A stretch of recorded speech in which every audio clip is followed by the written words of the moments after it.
que Deus pensa a respeito de você, o que Deus tem para a sua vida, o que Deus quer fazer na sua vida, e não o que os outros pensam.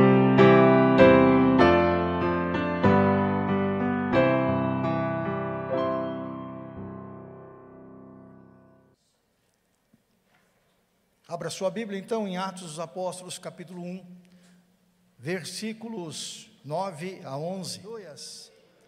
Vamos ler novamente. E tendo dito isto, foi elevado às alturas enquanto eles olhavam, e uma nuvem encobriu de vista deles. E eles ficaram com os olhos fixos nos céus enquanto ele subia.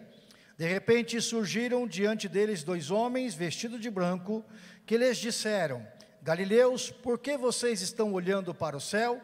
Este mesmo Jesus que dentre vocês foi elevado ao céu, voltará da mesma forma como o viram subir. Glória a Deus.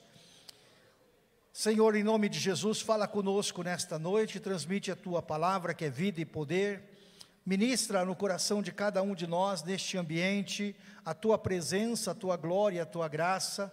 Fala conosco hoje a respeito da sua volta, para que nós possamos compreender estas verdades, alinhar os nossos corações e, acima de tudo, ó Deus, glorificar o Teu santo nome, quando o Senhor voltar sobre a face desta terra. Nós te pedimos a bênção, a graça do Senhor, em nome de Jesus. Amém. Queridos e amados, esta passagem da palavra de Deus é uma esperança real de que Jesus, assim como Ele subiu, Ele voltará para buscar a sua igreja. Por isso o tema da ministração desta noite é considerações sobre a segunda vinda de Cristo. Cristo foi prometido à terra, e há mais, desde a fundação do mundo, Ele foi prometido que Ele viria. Cristo foi prometido à terra ao longo da história do Antigo Testamento. E de fato a palavra do Senhor diz que no tempo certo, no momento correto, no momento da plenitude, Deus enviou o seu Filho na forma de uma pessoa humana para habitar conosco, para estar entre nós, para que pudesse resolver aquele problema que o Adão abriu lá atrás, aquela brecha, aquele problema do pecado. E por essa razão Jesus veio ao mundo como um homem, como 100% humano, embora também fosse 100% Deus, 100% divino. Mas o que esse texto aqui nos relata, com bastante exatidão, é o momento em que Jesus ele se despede dos seus discípulos. Jesus ele passa 40 dias caminhando com eles, ensinando os seus discípulos, num apronto final para poder enviá-los para a obra missionária, para alcançar as vidas, para o propósito que Deus tinha para eles. Então, o apóstolo que escreveu, o Lucas que escreveu esta passagem de Atos dos Apóstolos, ele relata a importância do preparo de Jesus para com os seus discípulos. É interessante que Jesus nunca pede para a gente fazer algo para o qual Ele não nos prepare com antecedência. Então Jesus passou 40 dias aqui na terra, depois da sua ressurreição, preparando os seus discípulos para o que viria. Esses 40 dias são 40 dias de provação, são 40 dias de preparação, 40 dias de transformação espiritual. Todos os anos nós tiramos um período de 40 dias para orar e jejuar. Normalmente nós fazemos isso no começo do ano, e a gente, alguns anos já fez também no segundo semestre uma campanha de jejum e oração. Mas todas as vezes que nós tiramos 40 dias para orar e jejuar, a gente tem visto coisas tremendas acontecendo na nossa vida, e o Senhor tem nos abençoado. Então, queridos, nós temos aqui um período de 40 dias depois da ressurreição de Jesus, onde Ele está com os seus discípulos para dar um último apronto, para dar uma última palavra, para ensinar mais alguma coisa. E quando Jesus está nesse último momento, Ele pede que os discípulos se atenham a uma necessidade. A palavra do Senhor diz que Ele vai ensinar os discípulos que eles precisam esperar que a descida do Espírito Santo de Deus venha para que eles possam começar a obra. Jesus está dizendo da importância de nós contarmos com a presença do Espírito Santo, não apenas enquanto presença, mas enquanto força e poder para estar conosco na comissão, na missão que o Senhor tem para cada um de nós. Então Jesus, ele não responde à pergunta dos discípulos, quando é que ele vai voltar, a próxima volta dele. Ele vai dizer que ele não sabe, que nem somente o Pai sabe essa informação, mas ele garante que vai voltar, e ele diz, não fiquem preocupados, né? A gente tem alguns textos paralelos, onde Jesus está dizendo, olha, eu vou para a casa do Pai, eu vou embora, mas eu vou preparar lugar para vocês, vai dar tudo certo. Tudo o que vocês precisam agora é receber isso que eu tenho dado para vocês, fazer a obra que eu comissionei vocês para fazerem, e se vocês fizerem isso, pode ter certeza que na minha volta está tudo certo, está tudo resolvido, e a gente encerra esse capítulo da história, e aí então Deus vai recriar todo o universo, para que a gente possa viver um novo céu e uma nova terra. Então esta promessa que o Senhor Jesus faz aos seus discípulos, é a mesma promessa que Ele continua fazendo a nós hoje. Jesus, Ele foi elevado aos céus, Ele foi assunto aos céus, Ele então está lá, como diz a palavra do Senhor, assentado à direita de Deus Pai, e Ele está de uma forma muito simples, mas muito objetiva, sendo o sumo sacerdote, porque o sistema sacerdotal da terra, ele terminou ali no Velho Testamento, mas o sistema sacerdotal de Deus não terminou. Jesus é o sumo sacerdote, que está assentado à direita de Deus Pai, intercede por nós em todo o tempo, e apresenta as nossas vidas diante do Pai.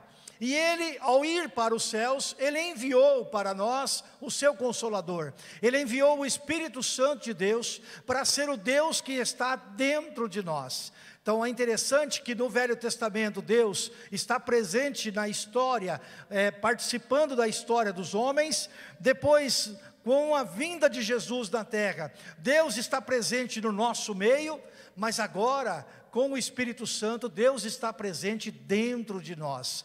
Em teós, ou seja, é Deus dentro de nós, nos capacitando para viver uma vida cristã, uma vida santa, uma vida coerente com os valores do reino de Deus, para que nós possamos ser dignos de ser encontrados nele, quando Ele voltar nos ares, e Ele voltará, em nome do Senhor Ele voltará, porque a promessa é verdadeira. Ele nunca fez uma promessa que Ele não pôde cumprir, então Jesus voltará. Você pode dar um glória a Deus por isso? Agora, essa é uma boa notícia, mas toda boa notícia tem também uma má notícia, porque assim como o Evangelho são boas novas, é boa nova de salvação para aquele que crê, mas para aquele que não crê, é uma má notícia, porque quando a pessoa é confrontada com os valores da palavra de Deus, a palavra de Deus ela é uma boa notícia, mas quando ela não aceita a boa notícia, aquela boa notícia passa a ser um problema.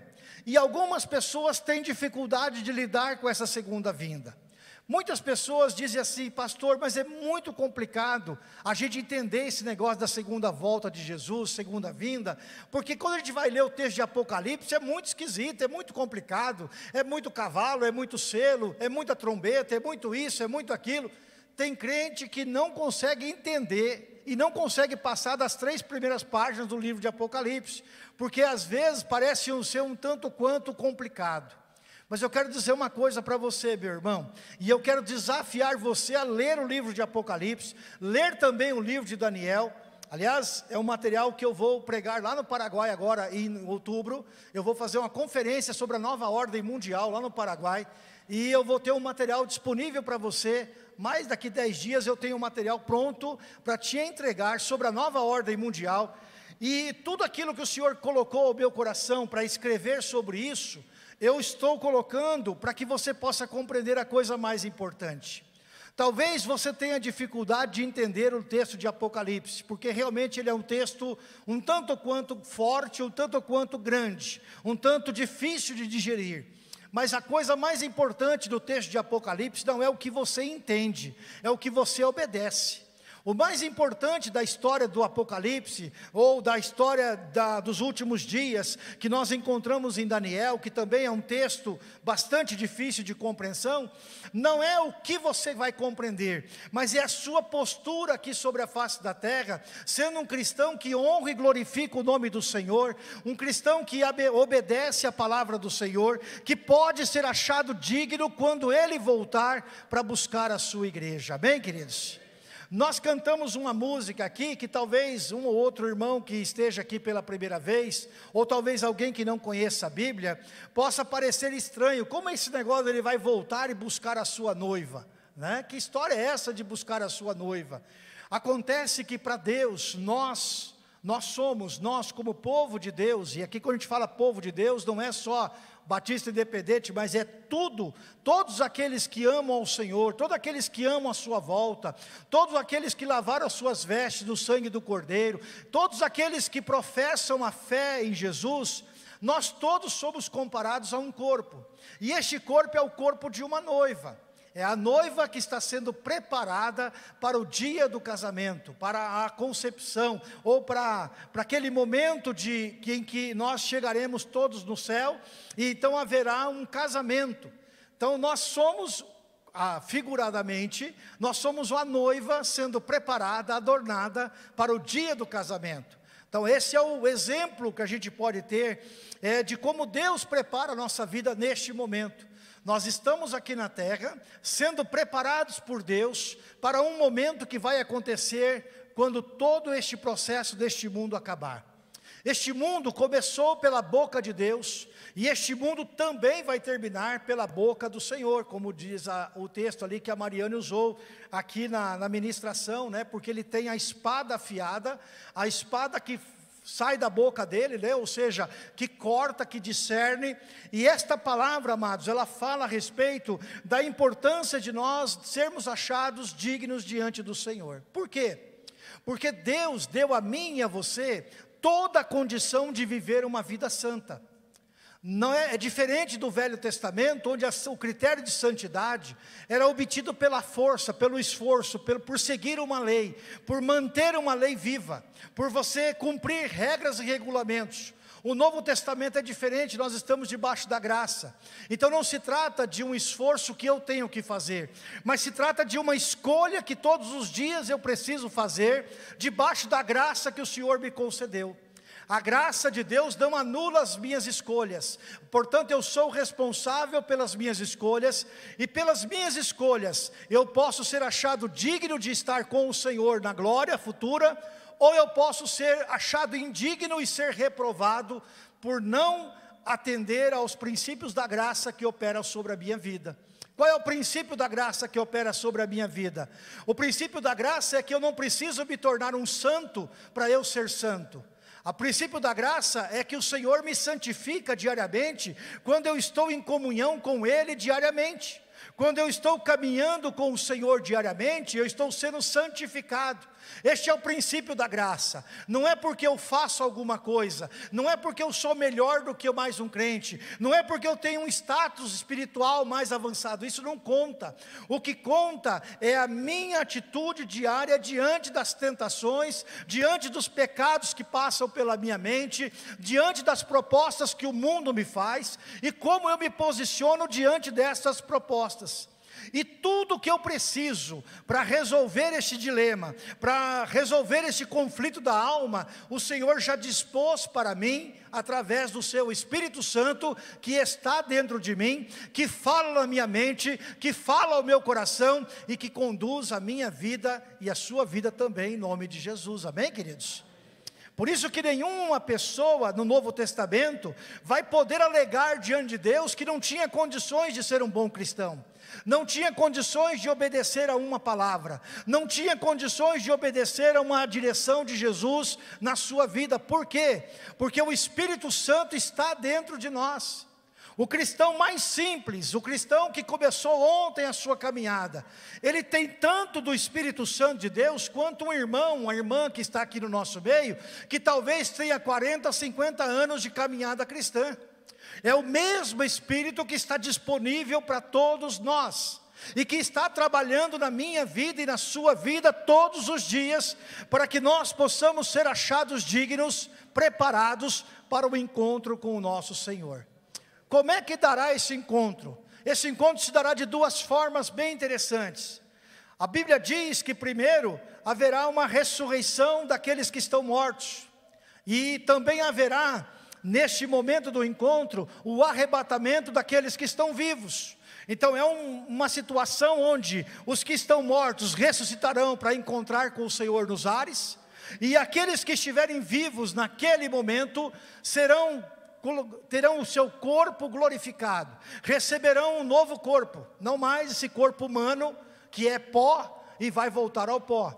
Então quem for achado vivo no momento da volta de Cristo, e Cristo não voltará na terra, Ele não pisará na terra, Ele virá nos ares e parará nos ares, e a igreja vai subir, e os mortos ressuscitarão, e este é o processo de Deus levar a sua igreja dessa terra, amém, queridos?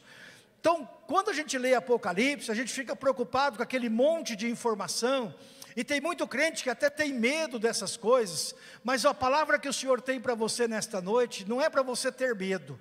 A palavra para você nesta noite, é para você confiar no Senhor, porque Ele te chamou, Ele tem te capacitado, tem te abençoado, e Ele vai te sustentar. Ainda que venham tempos de crise, de tribulações, ainda que venham dias de angústia, ainda que tudo aquilo que está acontecendo ali, que o Senhor diz que vai acontecer no texto de Apocalipse, e também no texto de Daniel, ainda que todas essas coisas aconteçam, o Senhor é aquele que tem a última palavra, Ele tem o controle de todas as coisas. Então tudo que você precisa saber nesta noite, é que o Senhor guarda a sua vida, que Ele abençoa a sua vida, que você está guardado nas palmas das suas mãos, e que por isso você pode passar por lutas e aflições, mas o Senhor te sustenta, o Senhor te abençoa, e ainda que você não entenda, ainda que você não compreenda teologicamente todas as coisas, o Senhor está no controle, Ele governa, Ele domina,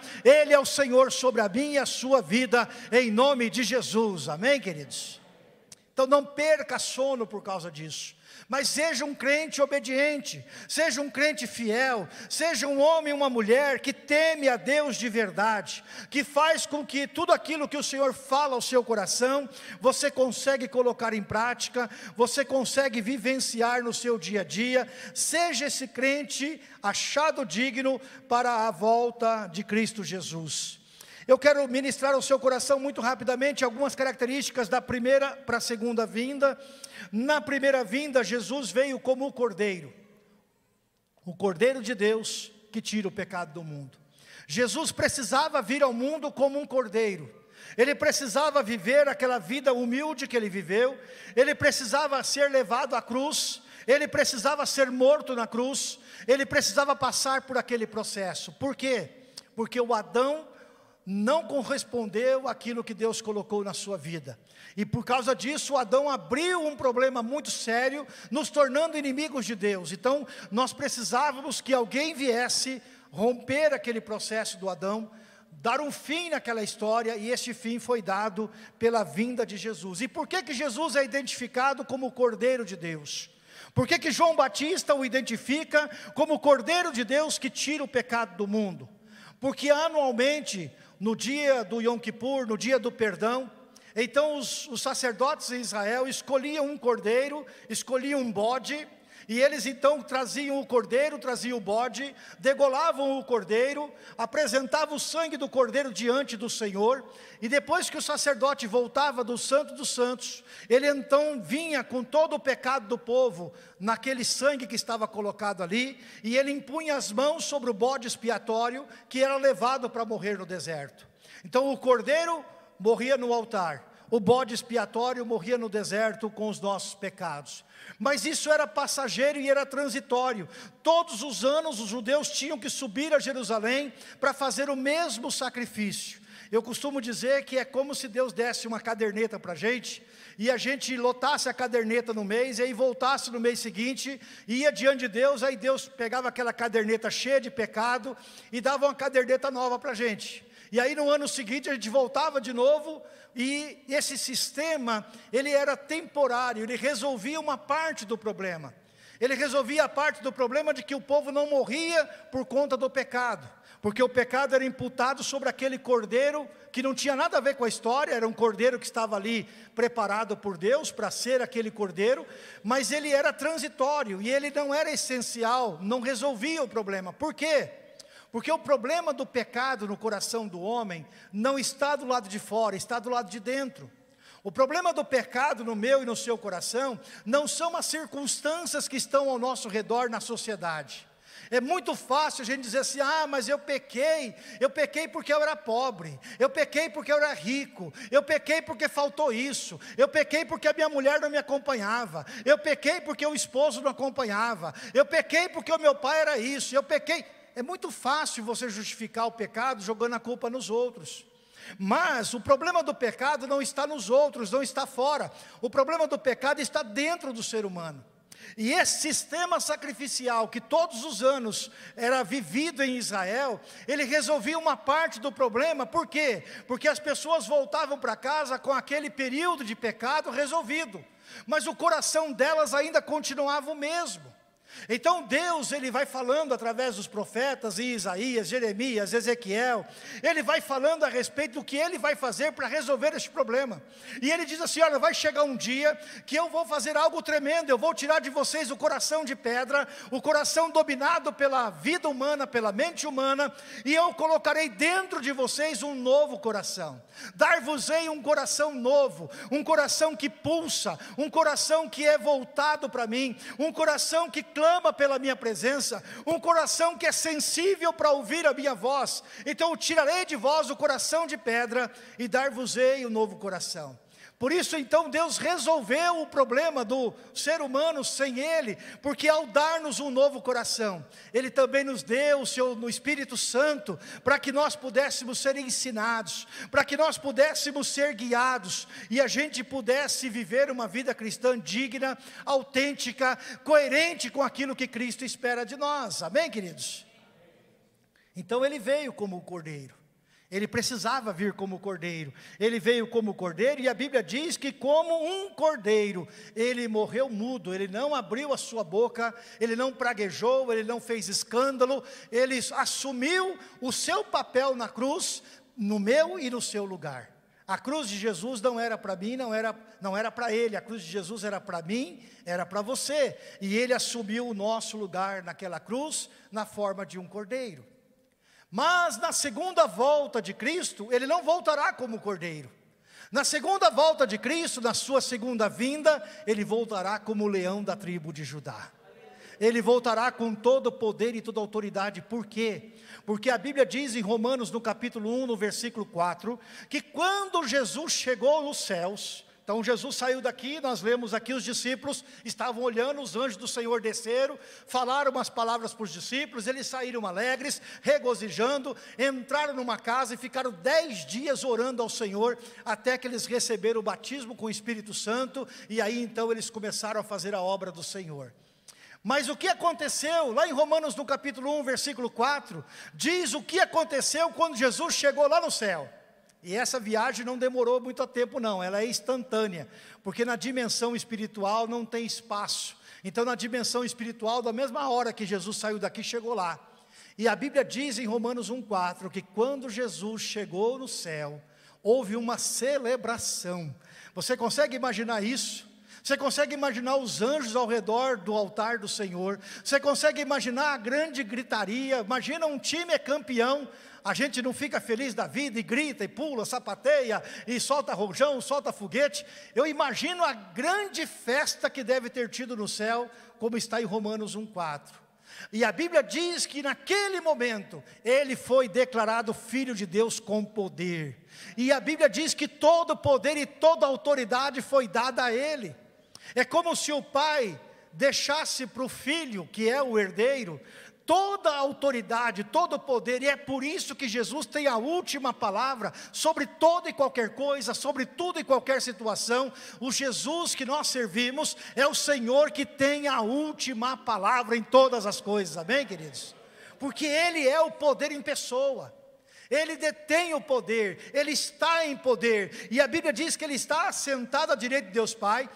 Ele está com colocando os seus pés sobre o estrado deste mundo, e ele abriu uma janela de oportunidade. Essa janela de oportunidade começou no dia que ele chegou lá, e ela terminará no dia em que o Senhor determinar que ele vai sair daquele trono, e ele descerá até esta terra. Mas ele não virá como Jesus bonitinho, não. Ele não virá como aquele Jesus que vai, coitadinho, vai sofrer de novo. Não, Jesus não vai sofrer de novo. Jesus não morre de novo. Aliás, por essa razão, é que nós não cremos na doutrina da transubstanciação. O que é a transubstanciação, pastor? É acreditar que o pão se transforma em carne na hora que nós ministramos. Nós vamos ministrar a ceia hoje. Nós não acreditamos que o pão se transforma em carne. Nós não acreditamos que o suco de uva que está aqui se transforma em sangue de Jesus. Por quê? Porque Jesus morreu uma única vez. Ele não precisa morrer de novo pelo nosso pecado, porque a Bíblia diz que de uma única forma, de uma única vez, Ele aperfeiçoou o sistema de sacrifício, Ele resolveu o pecado do homem, e Ele reina para a honra e glória do nome do Senhor, aleluia, Ele reina.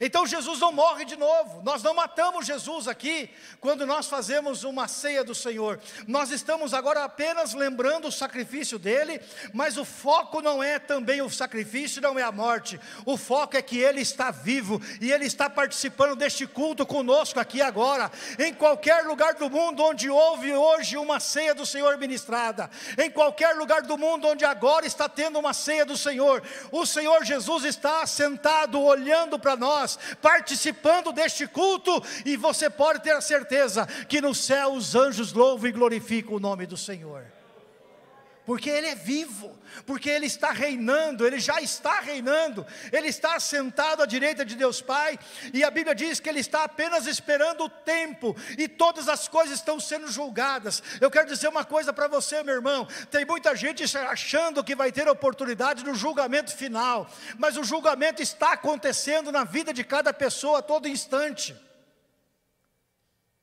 Tem gente que acha que no final vai dar tempo, não dá.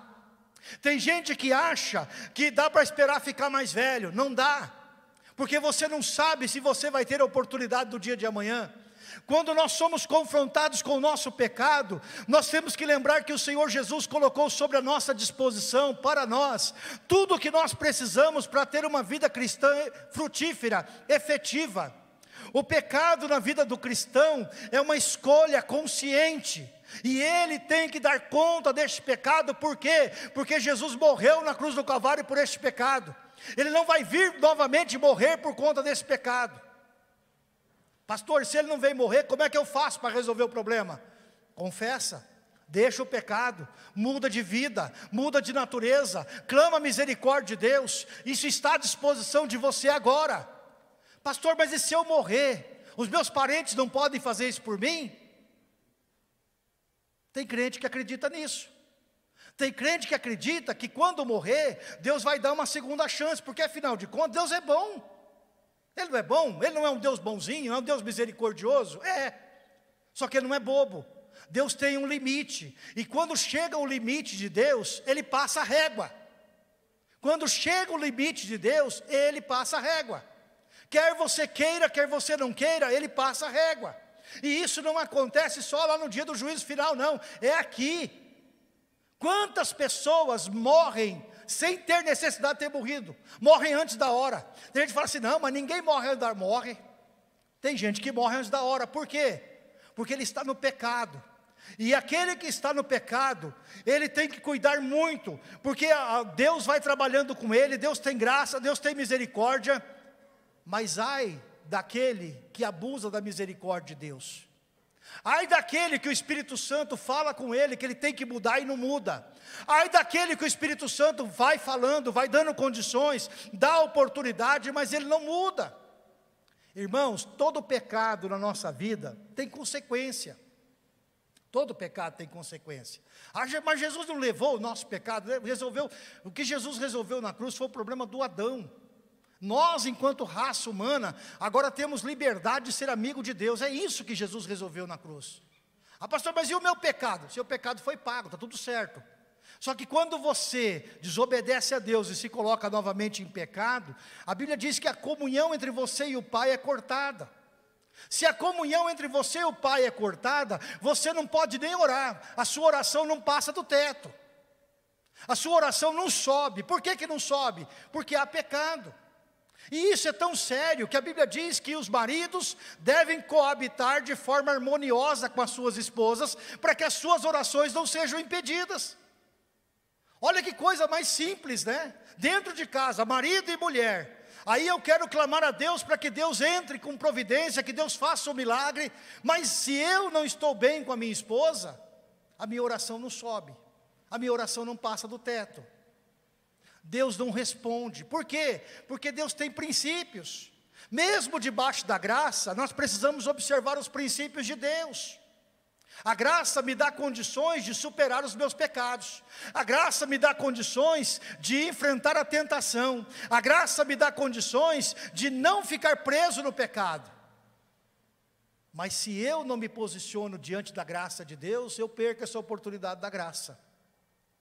E é interessante que às vezes eu falo isso, tem pessoas que ficam assim até revoltadas. Você imaginar que todo mundo que for para o inferno, vai para o inferno com todos os seus pecados pagos, é uma coisa absurda. Porque Jesus pagou todos os nossos pecados. Mas a falta de posicionamento nosso diante dessas dificuldades, traz peso, traz terrível coisa contra nós. Então nós precisamos nos posicionar. Vida cristã é uma vida de posicionamento. Não é uma vida onde você se esforça para ser melhor do que o outro, mas é uma vida que você precisa se posicionar.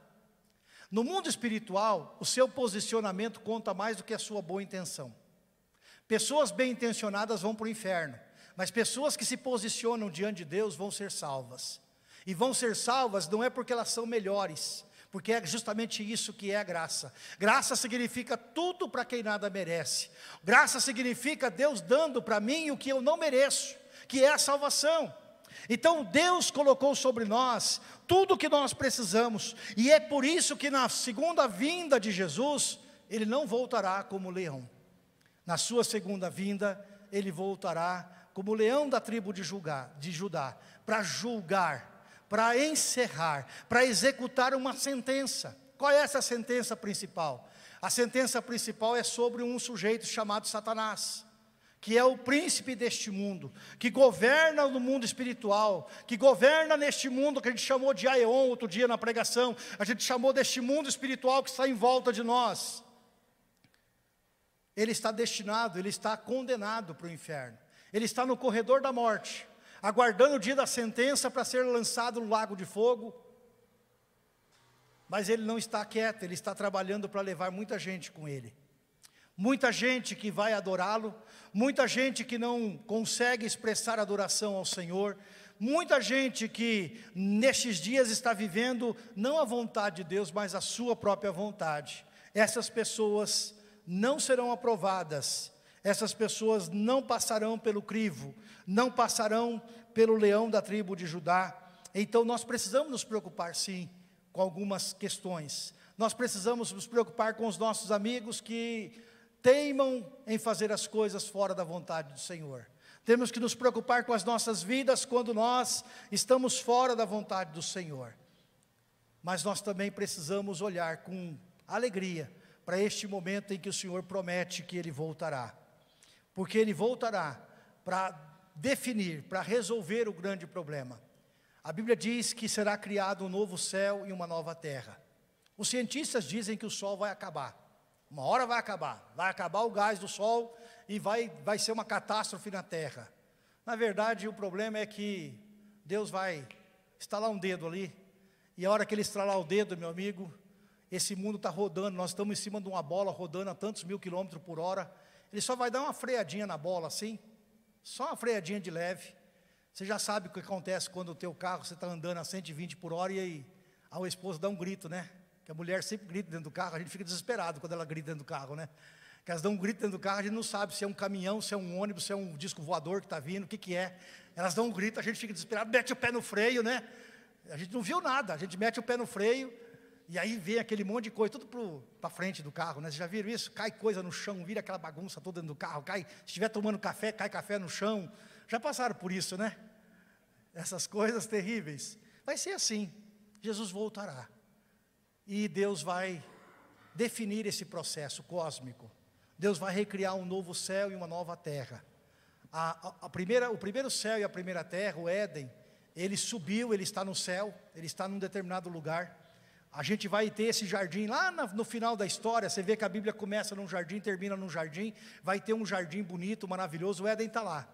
Mas Deus vai recriar um novo céu, a nova terra, e nós habitaremos com o Senhor.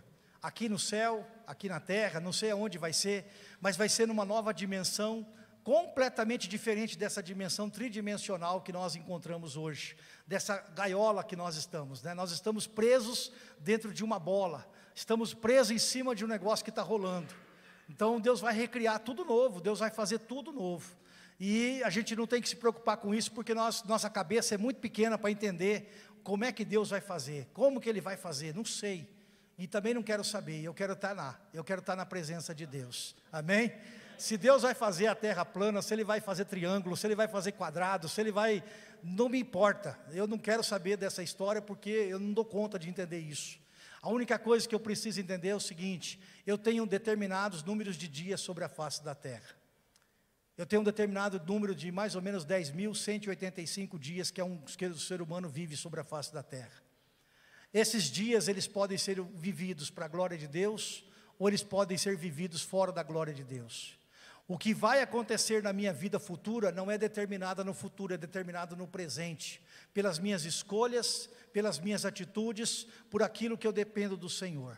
É só isso que você precisa compreender. Quanto mais a gente quer aprofundar em coisas que a gente não tem controle, mais bobo a gente fica e menos a gente obedece. E na vida cristã não se trata de conhecer. Você não vai ser aprovado por Deus pelo quanto você conhece, mas pelo quanto você vive. Você pode ser uma pessoa muito simples, que alguns podem até chamar de ignorantão, de uma pessoa ignorante. Mas se você for uma pessoa que quando ouve a voz de Deus falar na sua mente e no seu coração, quando ouve a palavra de Deus, você se alinha com a palavra, está tudo certo, está tudo resolvido para a sua vida. É isso que importa para Deus. Então Jesus voltará para trazer justiça, juízo, julgamento. Jesus voltará para a renovação da criação. Jesus voltará para que nós possamos ser levados com Ele, para desfrutar de toda a eternidade com Ele, amém? Pastor, eu estou entrando aqui hoje pela primeira vez, eu não tenho a menor ideia, o que é esse negócio de eternidade? É o lugar de onde você veio. Antes de você existir como essa pessoa bonita, que tem perna, braço, olho, né? Alguns até que usam óculos, né? Cabelo, etc, etc. Antes de você existir como essa persona, você já existia no mundo espiritual. Você é um ser espiritual enviado por Deus à terra para ter uma experiência natural, para ter uma experiência de vida e você poder fazer as suas escolhas para voltar ou não para o Senhor. É simples, a vida é isso aí. Não tem muito segredo a vida. Num determinado momento, seu pai e a sua mãe fizeram você. Num determinado momento, dentro da barriga da sua mãe, veio um Espírito de Deus e entrou lá naquele feto, e por isso nós somos contra o aborto. Por quê? Porque independente da concepção, da forma da concepção, há um espírito dado por Deus no feto daquela mulher. Os judeus e os católicos e os evangélicos têm determinadas datas. Nós temos 3 posições teológicas, uns ficam entre a 9ª semana da gestação e outros entre a 15ª. É uma discussão teológica, mas não importa se é na 9ª ou se é na 15ª semana. O que importa é que todo ser humano que está sobre a face da terra, ele é composto de corpo, alma e espírito. E esse espírito foi um espírito dado por Deus, única e exclusivamente para você. O espírito que Deus deu para você não deu para o seu esposo, o dele é dele. Ele é único e ele é exclusivo. E ele não fica voltando, não fica indo e voltando, pulando no corpo dos outros, não. Ele vem, ele passa por uma única experiência aqui na terra, e a Bíblia diz que quando no momento em que o nosso corpo termina a sua função vital, então o espírito se separa da parte do corpo, e aí volta para o Deus, volta para o Senhor, para aguardar o tempo do julgamento, e aquilo que Deus irá fazer. Então, as pessoas que forem para o inferno, irão em espírito, e por isso o sofrimento, a segunda morte, aquilo que nós chamamos da separação eterna, ela realmente vai ser eterna. Por quê? Porque se as pessoas morressem para ir para o inferno, e lá morressem, o morto não sofre, mas todo mundo que for para o inferno, irá vivo para o inferno. É este espírito que está dentro de você que vai sofrer. E você precisa tomar sempre uma decisão. Então, toda vez que você toma uma decisão, você está alinhando ou desalinhando em relação ao espírito que Deus colocou dentro de você.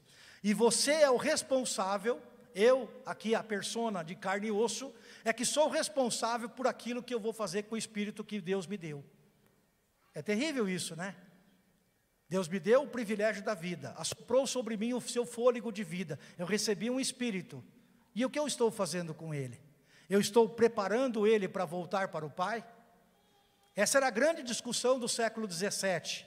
O que é um ser humano? É uma pessoa tendo uma perspectiva espiritual, tendo uma experiência espiritual? E aí Chardin vai dizer que não. O ser humano é um ser espiritual tendo uma experiência humana. Isso que é o ser humano. Nós fomos criados primeiro em Deus enquanto espírito. Viemos num determinado momento aqui na terra, estamos vivendo uma janela de tempo aqui na terra, mas o nosso destino é voltar para o Senhor. Nós vamos voltar para o Senhor, porque nós somos da essência espiritual e não da essência humana.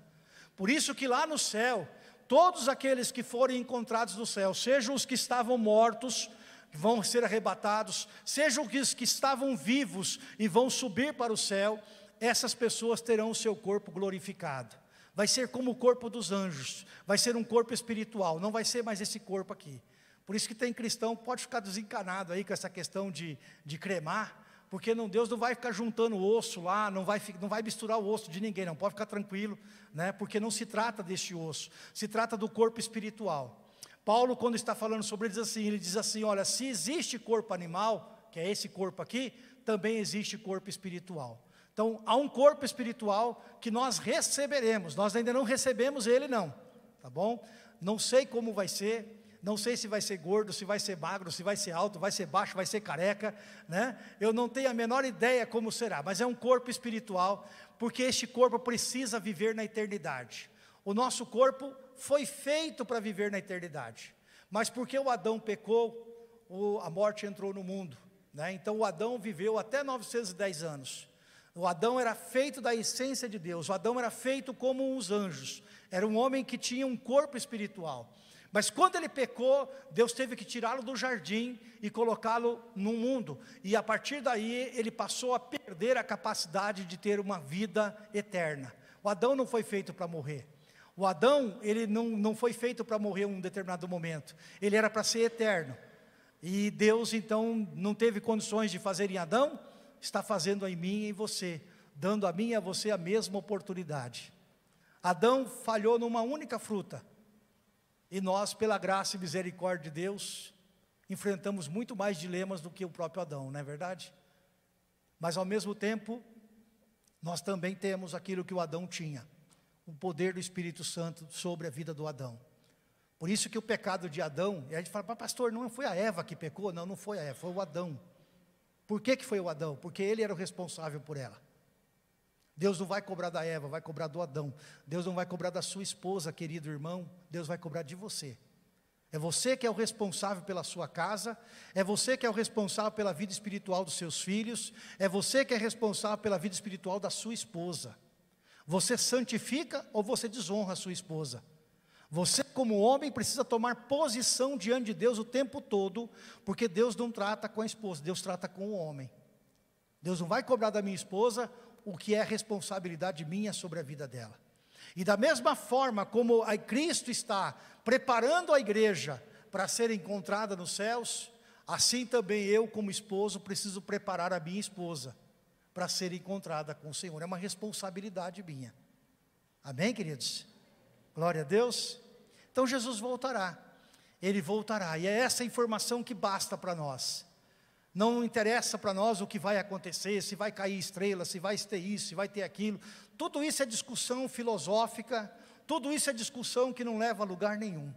O que leva realmente para o céu é você viver uma vida simples aqui na terra, se contentar com aquilo que o Senhor tem, desejar o que o Senhor quer que você deseje. Não é pecado você desejar ter um emprego melhor, desejar ter uma casa melhor, dormir numa cama melhor, comprar um carro melhor. Não é pecado isso. O pecado é você viver para isso, porque essas coisas são inúteis para o lugar que nós vamos. Essas coisas são boas aqui na terra, mas elas são ruins no lugar onde nós vamos, então nós não vamos precisar disso lá. Tudo que nós precisamos agora é viver debaixo da graça de Deus. Às vezes erramos e falhamos, às vezes pecamos, mas o nosso coração tem que estar sempre quebrantado na presença de Deus, para que a gente seja o tempo todo limpo, abençoado, o tempo todo transparente diante de Deus. A gente pode enganar os nossos pecados dos outros, mas de Deus a gente não engana. A gente não esconde o nosso pecado de Deus. A gente pode fazer uma cara bonita, mas a gente não esconde quem realmente nós ainda somos. E Deus quer todos os dias nos dar a oportunidade para uma mudança profunda, tremenda na nossa vida, para a glória do nome dEle. Amém? Por isso, fique com esta palavra no seu coração. Nós estamos debaixo de um tempo maravilhoso, o tempo da graça de Deus. Há muita graça de Deus, apesar de todas as lutas, de todas as dificuldades que este mundo vive, ainda estamos debaixo da graça de Deus. Aproveite a graça de Deus, mas não aproveite para pecar, aproveite para ser santo, porque esta mesma graça que nos dá a oportunidade de voltarmos a Deus, é a graça que nos dá a oportunidade de nos impulsionar para frente, de nos levar para aquilo que Deus tem para nós, de nós vivermos tudo aquilo que o Senhor imaginou, daquilo que Ele pensou para a nossa vida aqui na terra. Deus não fez você para ser alguém que passa tempo na terra. Deus fez você para ser um agente do reino, um agente de milagre, um agente de bênção, para ser alguém que é um ator influente na vida deste mundo. Por isso Ele diz que nós somos sal da terra e somos luz do mundo. Amém? Então seja isso, seja esse sal da terra, seja essa luz do mundo. Deixe a luz de Jesus brilhar através da sua vida, e você vai impactar o coração das pessoas que estão ao seu redor, dos seus amigos, dos seus parentes. Você vai impactar o coração de todos aqueles que entrarem em contato contigo, porque você já carrega essa luz maravilhosa, a luz de Jesus. Amém? Glória a Deus. Eu quero convidar você a se colocar seus pés, e quero ministrar a ceia do Senhor para você em nome de Jesus.